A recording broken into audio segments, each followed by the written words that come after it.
नमस्कार। Real online learning सेन्टरमा सम्पूर्णलाई स्वागत छ।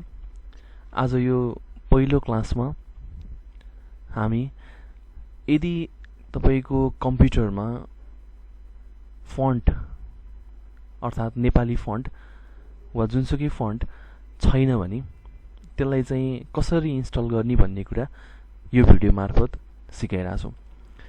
जस्तो फर्स्टमा तपाईको कम्प्युटरमा चाहिँ फन्ट छ कि छैन चेक गर्नु पर्यो है। जस्तै अब मैले यहाँबाट माइक्रोसफ्ट वर्ड रन गरिरहेँ, विन्डोज आर बटन प्रेस गरेर मैले यहाँनिर रन लिएर आइसकेपछि यदि मलाई माइक्रोसफ्ट वर्ड खोल्नु छ भने म यहाँ टाइप गर्न सक्छु WINWORD भनेर लेखेर मैले इन्टर गरिसकेपछि उसले माइक्रोसफ्ट वर्ड खोल्छ। यो माइक्रोसफ्ट वर्ड खोलिसकेपछि जस्तो मलाई अब नेपाली फन्ट प्रीति छ कि छैन भनेर चेक गर्नु पर्यो भने म यहाँ लेख्न सक्छु PREETI। अब इन्टर गरिसकेपछि यदि यो फन्ट इन्स्टल भएको छ भने तपाईको चाहिँ डाइरेक्ट इन्टर हुन्थ्यो भने यदि फन्ट छैन भने तपाईको यसमा चाहिँ यसरी इरर मेसेज दिइरहेको हुन्छ हैन। इरर मेसेज फन्ट चाहिँ भेटेन भनेर उसले मेसेज दिइरहेको हुन्छ। अब यो बेलामा चाहिँ तपाईको कम्प्युटरमा फन्ट नहुन सक्छ। यदि तपाईलाई प्रीति फन्टलाई चाहिँ इन्स्टल गर्नु पर्यो भने त्यो बेला अब जुनसुकै ब्राउजरमा जान सक्नुहुन्छ। जस्तै मैले यहाँनिर गुगल क्रोमलाई नै प्राथमिकता दिए, पहिला गुगल क्रोमलाई नै खोलेँ। अब गुगलमा गइसकेपछि अब सबैको सजिलोको लागि अब साइटहरू कन्ठ गर्ने भन्दा पनि तपाईको सजिलोको लागि चाहिँ मैले यहाँनिर www.google.com भनेर यो पेजलाई खोलेँ। अब यहाँनिर गएर मैले लेखेँ नेपाली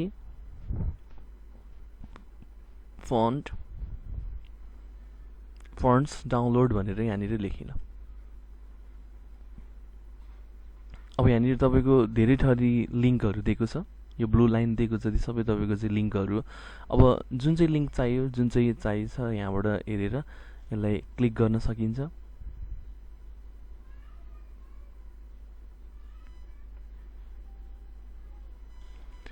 अब क्लिक गरिसकेपछि यहाँनिर तपाईको फन्टको नामहरू दिइरहेछ, आग्रा, आमा, अर्जुन, भारत हैन।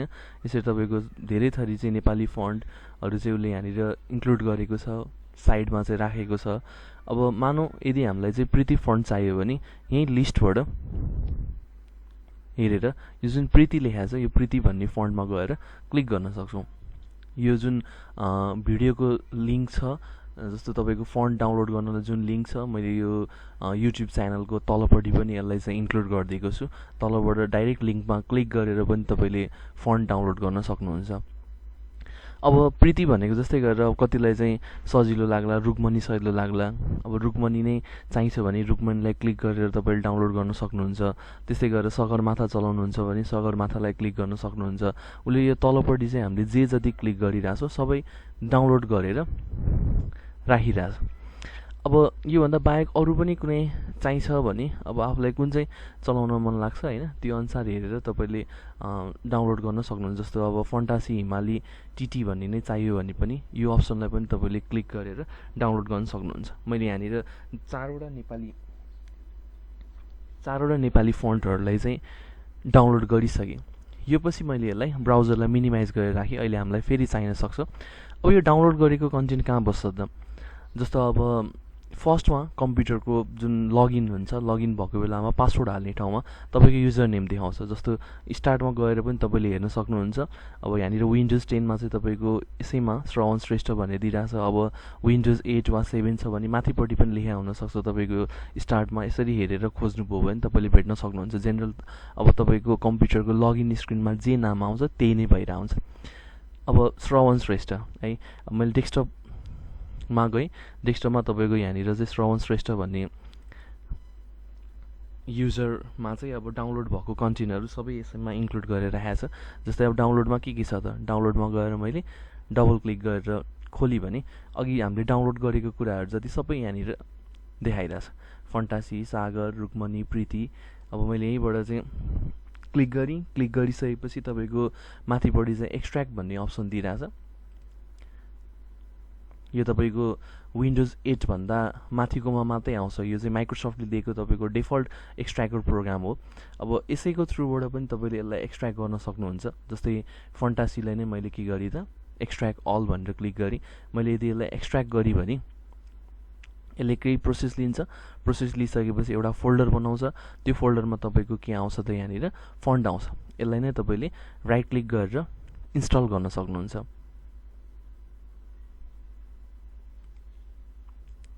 अब यसले इन्स्टलको प्रोसेस लिन्छ र तपाईँको यो कम्प्युटरमा चाहिँ फन्टासी हिमाली भन्ने फन्ट चाहिँ इन्स्टल भइसकेको छ। त्यसै गरेर यदि मैले चाहिँ अब तपाईँको कम्प्युटर चाहिँ विन्डोज एक्सपी 7 छ भने तपाईँको यो फाइल टाइप हुन्छ एउटा। जस्तो डाउनलोड गरिसकेपछि यसलाई नै राइट क्लिक गरेर प्रपर्टिजमा गएर यसलाई हेर्न सक्नुहुन्छ। प्रपर्टिजमा गएर हेर्न सक्नुहुन्छ। जस्तो तपाईँको यहाँनिर टाइप अफ फाइल भनेर दिइरहेछ। टाइप अफ फाइलमा चाहिँ यहाँनिर कम्प्रेस्ड जिप फोल्डर जिप भनेर दिएको छ। यदि तपाईँको यो कम्प्रेस्ड जिप फोल्डर चाहिँ यसरी क्लिक गर्दाखेरि चाहिँ माथिपट्टि चाहिँ एक्सट्र्याक्ट गर्ने अप्सन चाहिँ दिएको छैन भने तपाईँलाई चाहिँ अब एक्सट्र्याक्ट गर्ने खालको सफ्टवेयरहरू चाहिँ डाउनलोड गर्नुपर्ने हुन्छ। फेरि नयाँ एक्सट्र्याक्टर सफ्टवेयरहरू चाहिँ युज गर्नुपर्ने हुन्छ। त्यसको लागि जस्तो ओपन भएन भने चाहिँ जस्तो अहिले यहाँनिर एक्सट्र्याक्ट दिइरहेको छ, यसमा प्रब्लम भएन। यो विन्डोज 10मा अहिले प्रब्लम देखाएन, 8मा पनि यो प्रब्लम परेन तपाईँलाई होइन। यदि अब यस्तो प्रब्लम छ, यो फाइल चाहिँ खुलिरहेको छैन, एक्सट्र्याक्ट भनेर दिइरहेको छैन भने यसलाई हामीले के गर्न सक्छौँ भन्दाखेरि सेम मैले यहाँनिर अर्को नयाँ ट्याब खोलेँ, google.com-मै गएँ अनि तपाईँको google.com-मै गएर मैले यहाँनिर जस्तो अब एक्सट्र्याक्टर प्रोग्राम छ WinRAR भन्ने छ होइन। तपाईँले यही WinRAR-लाई नै यहाँबाट चाहिँ डाउनलोड भनेर क्लिक गर्न सक्नुहुन्छ। अब WinRAR-मा पनि सेम WinRAR डाउनलोड फ्री भनेर दिइरहेछ होइन। तपाईँले यसलाई नै के गर्नु पाए त क्लिक गर्न पाए। यसको लिङ्क पनि म भिडियोको तलपट्टि राखिदिन्छु। तपाईँले सिधै क्लिक गरेर डाइरेक्ट यो साइटमा पनि जान सक्नुहुन्छ। अनि तपाईँको यहाँनिर डाउनलोड दिइरहेछ। डाउनलोड पछि जस्तो WinRAR 5.90 इङ्ग्लिस 64 बिटको लागि भने त्यस्तै गरेर 32 बिटको लागि भनेको छ होइन। अब यो विन्डोज प्लेटफर्ममा पनि अपरेटिङ सिस्टमलाई चाहिँ दुईवटा पार्टमा डिभाइड गरे हुन्छ। एउटा इङ्ग्लिस त नभनौँ 64 बिट र 32 बिटमा चाहिँ तपाईँको इन्क्लुड गरेको हुन्छ है।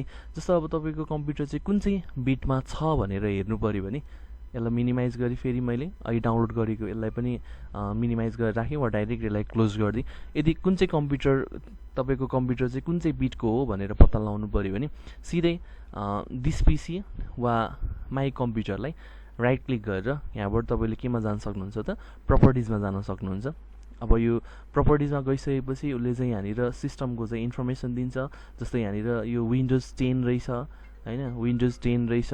सेम तपाईँको चाहिँ अब प्रोसेसर दिएको छ होइन, ऱ्याम दिएको छ। त्यस्तै गरेर सिस्टम टाइपमा लेखेर रहेछ 64 बिट अपरेटिङ सिस्टम।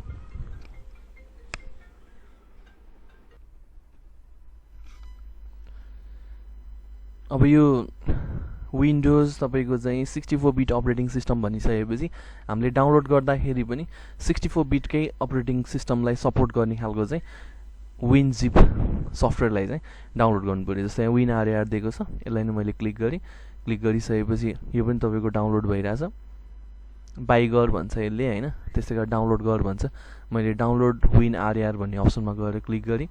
तपाईँको यहाँनिर इमेल मागिरहेछ। इमेल लेखेर पनि तपाईँले चाहिँ अब आफ्नो इमेल आइडी दिएर पनि यसलाई चाहिँ डाउनलोड गर्न सक्नुहुन्छ होइन। वा यतिकै इमेल आइडी नदिएको भरमा पनि तपाईँको चाहिँ 5 सेकेन्डभित्र चाहिँ उसले यहाँनिर देखाइरहेछ WinRAR 64 बिट 590 भनेको यो भर्सन भयो तपाईँको। यो चाहिँ फाइल डाउनलोड भइरहेछ भने एकछिन वेट गरौँ, यो डाउनलोड हुन्छ। डाउनलोड भइसकेपछि यसलाई इन्स्टल गरेर कम्प्युटरमा इन्स्टल गरेर त्यसलाई एक्सट्र्याक्ट गरेर पनि गर्न सक्छौँ यदि एक्सट्र्याक्ट भन्ने अप्सन देखाएन भने।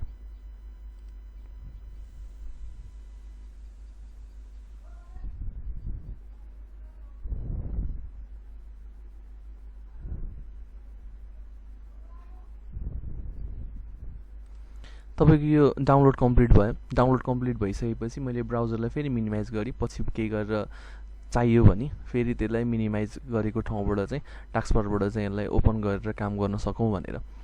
अब हाम्रो डाउनलोड भएको कन्टेन्ट त्यही जुन युजर छ तपाईँको श्रवण श्रेष्ठ भन्ने वा आफ्नो कम्प्युटरको युजर के छ त्यसलाई खोल्न सक्नुहुन्छ। फेरि डाउनलोड भन्ने फाइलमै गयो, डाउनलोड्स फोल्डरमा गयो। यो फोल्डरमा गइसकेपछि यहाँनिर देखाइरहेछ यो है ब्याग जस्तो किताब जस्तो देखाइरहेछ। यसलाई नै तपाईँले चाहिँ डबल क्लिक गरेर विन आरएआर भन्ने जुन यो फाइल हामीले डाउनलोड गर्यो त्यसलाई नै डबल क्लिक गरेर इन्स्टल गर्न सक्नुहुन्छ। अब इन्स्टलको लागि यसले मेसेज दिइरहेछ, do you want to allow this app to make change to your device भनेर दिएको छ। यसलाई तपाईँले यस गर्न सक्नुहुन्छ। यस गरिसकेपछि सिम्पल तरिकाले यसलाई चाहिँ इन्स्टल गर्न सकिन्छ। डाइरेक्ट इन्स्टल गरिसकेपछि तपाईँको यो जुन आरएआर फाइल हुन्छ एक्सट्र्याक्ट गर्ने खालको फाइल, आरएआर मात्रै नभएर तपाईँको जिप फाइल 7z फाइलहरू यहाँ जति फाइलको टाइपहरू दिएको छ यसले सबै यस्तो फाइलहरू चाहिँ एक्सट्र्याक्ट गर्नलाई मद्दत गर्छ। यो भएपछि मैले यसलाई ओके गरेँ, डन गरेँ। अब अघि नैको फाइलहरू पनि अब त्यही प्रोग्रामको जस्तै गरेर यहाँनिर चेन्ज भइसक्यो। जस्तो फन्टासी होइन, फन्टासीको पनि यो भयो सेम जस्तै अघि नै सगरमाथाको फन्टको लागि पनि तपाईँको यहीँनिर दिएको छँदैछ, रुक्मणी पनि दिएको छ, प्रीति पनि दिएको छ। मलाई प्रीति नै गर्नु छ भने पनि इन्स्टल गर्नु छ भने प्रीतिलाई डबल क्लिक गरी यसरी एक्सट्र्याक्ट भन्ने अप्सन दिएन भने डबल क्लिक गरी विन आरएआरको मार्फतबाट यो प्रोग्रामलाई उसले चाहिँ रन गर्छ। अहिले हामीले यो ट्रायल भर्सनै चलाइरहेछौँ है। अब ट्रायल भर्सनै चलाउने भएको भएर अब यसलाई नै मैले के गरेँ त्यसलाई क्लोज गरेँ। यो क्लोज गरिसकेपछि तपाईँको जुन यो प्रोग्राम छ यही प्रोग्रामलाई मैले के गरिदिएँ त यहाँबाट यही फाइललाई चाहिँ एक्सट्र्याक्ट टु भनेर क्लिक गरेर यतिकै ओके गरिदियो। अब यतिकै ओके गरिसकेपछि तपाईँको जहाँनिर डाउनलोड भएको फाइल छ त्यहीँनिर उसले चाहिँ यसलाई चाहिँ एक्सट्र्याक्ट गरेर राख्छ। अब यतिकै तपाईँले एक्सट्र्याक्ट नगर्ने हो भने कुन चाहिँ लोकेसनमा तपाईँले एक्सट्र्याक्ट गर्ने हो त्यहाँबाट चुज पनि गर्न सकिन्छ। जस्तो मैले रुक्मणीलाई गरेँ, रुक्मणी खोलेँ, रुक्मणी खोलिसकेपछि मैले यहीँबाट अप्सन लिएँ सिधै एक्सट्र्याक्ट टु। अब एक्सट्र्याक्ट टु भन्ने अप्सनमा गएर मैले क्लिक गरिसकेपछि अब कहाँनिर चाहिँ गर्ने त जस्तो अब यसलाई एक्सट्र्याक्ट कहाँनिर गर्ने त तपाईँले डिस्प्लेमा गएर होइन आफ्नो रिक्वायरमेन्ट अनुसार हेरेर यसलाई चाहिँ माइनसमा गरेर चाहिँ घटाउन पनि सकिन्छ, प्लसमा गर्न सकिन्छ, वा डेस्कटपमा गएर तपाईँले क्लिक गरेर ओके गर्नुभयो भने तपाईँले एक्सट्र्याक्ट गरेको फाइल चाहिँ कहाँनिर देखिने भयो त डेस्कटपमा चाहिँ देखिने भयो। अब यतिकै पनि हेर्न सक्छौँ तपाईँको यहाँनिर रुक्मणी एक्सट्र्याक्ट भएर आइरहेछ। अब यसलाई नै तपाईँलाई इन्स्टल गर्नु पऱ्यो भने पनि सिधै राइट क्लिक गर्ने, राइट क्लिक गरिसकेपछि यसलाई के गर्न पाएँ त इन्स्टल गर्न पाएँ। इन्स्टल गरिसकेपछि उसले केही प्रोसेस लिन्छ, प्रोसेस लिएपछि इन्स्टल भइहाल्यो। सेम तपाईँको अब फन्टासीलाई पनि इन्स्टल गर्नु पऱ्यो भने यो फोल्डर खोलेँ मैले, फोल्डर खोलिसकेपछि यसलाई नै मैले राइट क्लिक गरेर सिधै के गरेँ त इन्स्टल गरेँ। यदि राइट क्लिक गर्दा इन्स्टल गर्ने खालको फङ्सन दिएको छैन भने यसलाई राइट क्लिक गरेर कपी वा कन्ट्रोलसँग सी दाबेर पनि किबोर्डबाट यसलाई कपी गर्न सक्छौँ। त्यसपछि रनमा गएर फन्ट्स लेख्न सक्छौँ है। यसलाई चाहिँ कपी गरेको कुरालाई चाहिँ कहाँनिर लगेर राख्ने, यदि राइट क्लिक गर्दाखेरि इन्स्टल भन्ने अप्सन चाहिँ दिएन भने रनमा गयो विन्डोज आर दाबी, त्यसपछि FONTS फन्ट्स भनेर लेखेर मैले के गरेँ त यसलाई इन्टर गरेँ। फन्ट्स भनेर लेखेर यसलाई इन्टर गरिसकेपछि यसले चाहिँ सिस्टमबाट चाहिँ फन्ट्सलाई चाहिँ के गर्छ त ओपन गर्छ। मेन हाम्रो यो फन्ट भएको ठाउँहरू है, कम्प्युटरमा जति फन्टहरू छ सबै यहाँनिर चाहिँ स्टोर भएर बसेको छ। अब तपाईँले यसलाई नै सिधै डाइरेक्ट कन्ट्रोलसँग भी पेस्ट गर्नुभयो भने उसले यहाँनिर चाहिँ यसलाई पेस्ट गर्छ। यदि पहिल्यै तपाईँको चाहिँ फन्ट इन्स्टल भएको छ भने यो मेसेज देखाउँछ। अब तपाईँको फन्ट चाहिँ इन्स्टल भएको छैन भने डाइरेक्ट उसले चाहिँ के गरिरहेको हुन्छ त पेस्ट गरिदिरहेको हुन्छ। अब छ भने पनि ठिकै छ, मैले यसलाई रिप्लेस गर्ने हो भनिरहेको छ उसले। यसलाई मैले यस भनेर अप्सनमा गएर क्लिक गरिसकेपछि यसलाई रिप्लेस गर्ने भयो। यो फन्ट इन्स्टल गर्ने तरिका। वा रनमा गएर चाहिँ फन्ट कमान्ड चाहिँ अब नलेख्ने भयो भने यसलाई नै तपाईँले जस्तो अब अघि नैको यो रुक्मणीलाई पनि इन्स्टल गरौँ, यसलाई पनि मैले राइट क्लिक गरेँ, सेम तपाईँको यहाँबाट के गरेँ त कपी गरेँ। अब डेस्कटपमा तपाईँको कन्ट्रोल प्यानल हुनसक्छ होइन, वा स्टार्टमा गएर तपाईँले कन्ट्रोल प्यानल खोल्न सक्नुहुन्छ। यो कन्ट्रोल प्यानलभित्र छिरेर यहाँनिर पनि तपाईँको के दिएको हुन्छ त फन्ट भन्ने अप्सन दिएको हुन्छ। जस्तो रनमा गएर सर्टकट लिनु र यहाँबाट चाहिँ लङ प्रोसेस लिनु एउटै नै हो। अब फन्टमा गएर सेम तपाईँले राइट क्लिक गरेर यसलाई के गर्न सक्नुहुन्छ त पेस्ट गर्न सक्नुहुन्छ। राइट क्लिक गर्दाखेरि चाहिँ ध्यान दिनुपर्छ, तपाईँले राइट क्लिक गर्दा कुनै पनि यो यहाँनिर भएको फन्टहरूलाई चाहिँ छुनु हुँदैन। त्योभन्दा बाहिरपट्टि अप्सनमा गएर क्लिक गरेर राइट क्लिक गरेर यसलाई के गर्न पाएँ त पेस्ट गर्न पाएँ। यो पनि तपाईँको अलरेडी इन्स्टल भएको कारणले गर्दाखेरि रिप्लेस भनेर दिइरहेछ। यसलाई पनि यस गर्न सकिन्छ, वा नो गरे पनि तपाईँको कम्प्युटरमा अलरेडी फन्टहरू चाहिँ बसि नै रहेको हुन्छ। अब मैले यहाँनिर कुन फन्टलाई चाहिँ इन्स्टल गरेँ त है, कुन फन्टलाई चाहिँ इन्स्टल गरेँ त। जस्तो अब प्रितीलाई इन्स्टल गरिनँ, तपाईँको माइक्रोसफ्ट वर्डमा चाहिँ प्रिती आएको छ कि छैन। मैले जस्तो माइक्रोसफ्ट वर्डमा गएँ, माइक्रोसफ्ट वर्डमा गएर यहाँनिर चाहिँ चेक गरेँ प्रिती भनेर है, अझ पनि यसमा चाहिँ प्रिती फन्ट चाहिँ इन्स्टल भइसकेको छैन। अब मलाई प्रिती फन्ट नै चाहिएको छ, त्यही नै इन्स्टल गर्नु छ भने सेम डाउनलोड त गरेर राखेकै छौँ। श्रवण श्रेष्ठ युजर नेम थियो, त्यही श्रवण श्रेष्ठ युजरमै गएँ म।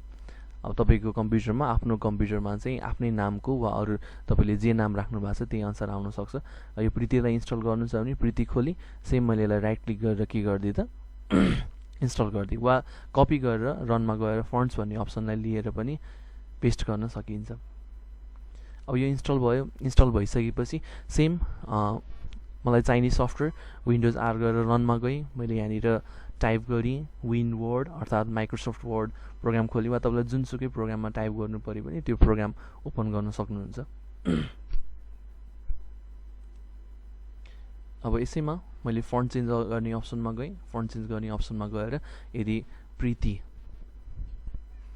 भनेर लेखेँ भने तपाईँको उसले यहाँनिर अप्सन दिइरहेछ। अब यसैमा टाइप गर्न सकिन्छ। यो त भयो हाम्रो फन्टको थ्रुबाट।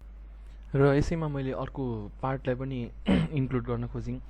जस्तै तपाईँको घरमै भएको ल्यापटप वा कम्प्युटरमा चाहिँ फन्ट छ, अरू कुनै कम्प्युटर वा ल्यापटपमा चाहिँ फन्ट छ, तर आफ्नो कम्प्युटर आफूले युज गर्ने कम्प्युटरमा चाहिँ नेपाली फन्ट छैन भने त्यसमा चाहिँ कसरी इन्स्टल गर्ने भन्ने कुरा त्यसलाई पनि मैले इन्क्लुड गर्न खोजेँ। जस्तै अब अघि त यही कम्प्युटरमा हामीले त इन्स्टल गरिहाल्यौँ, इन्स्टल भइसकेको छ यसमा नेपाली फन्ट होइन।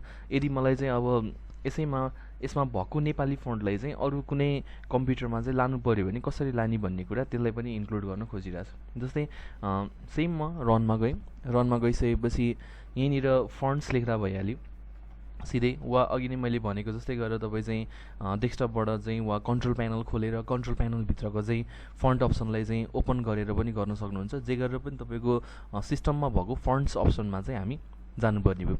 अब यो भइसकेपछि यहीँनिर कम्प्युटरमा भएको जति फन्ट त सबै यसैमा इन्क्लुड गरेर देखाएको छँदैछ होइन। जस्तो मलाई प्रिती फन्टलाई नै यो कम्प्युटरबाट अर्को कम्प्युटरमा चाहिँ कपी गर्नु पऱ्यो भने सिधै तपाईँले एउटा कुनै फन्टलाई क्लिक गरेर त्यसपछि सिधै लेख्न सक्नुहुन्छ, प्रिती भनेर लेख्न सक्नुहुन्छ। र सेम यो प्रिती भन्ने जुन यो नर्मल फन्ट दिइरहेछ यसलाई नै मैले के गरेँ त राइट क्लिक गरिसकेपछि यसलाई कपी गरिसकेपछि यसलाई कहाँनिर चाहिँ लाने त।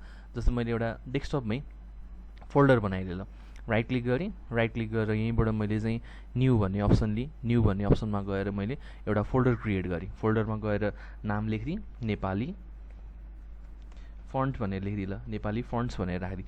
नेपाली फन्ट्स भनेर मैले यसको नाम राखिसकेपछि यसलाई नै मैले चाहिँ डबल क्लिक गरेर यसलाई खोली, डबल क्लिक गरेर यसलाई नै राइट क्लिक गरेर सिधै यहाँबाट के चुज गरेँ त पेस्ट भन्ने अप्सनलाई चुज गरेँ। यो पेस्ट गरिसकेपछि यो फन्ट आइहाल्यो।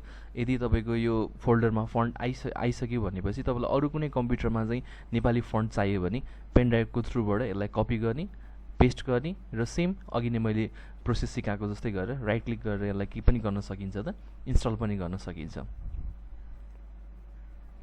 यदि योभन्दा बाहेक तपाईँलाई चाहिँ युनिकोड चलाउनु छ, ट्रेडिसनल युनिकोड चलाउनु छ वा रोमनाइज्ड युनिकोड चलाउनु छ भने त्यतिखेर त्यो कन्टेनरहरू चाहिँ म नेक्स्ट क्लासमा चाहिँ इन्क्लुड गरिरहेको छु। यदि तपाईँलाई रोमनाइज चलाउनु पऱ्यो वा ट्रेडिसनल चाहिँ युनिकोड चलाउनु पऱ्यो भने त्यसलाई कसरी डाउनलोड गर्ने, कसरी इन्स्टल गर्ने त्यो कुराहरूको बारेमा म नेक्स्ट क्लासमा चाहिँ इन्क्लुड गर्नेछु। Thank you.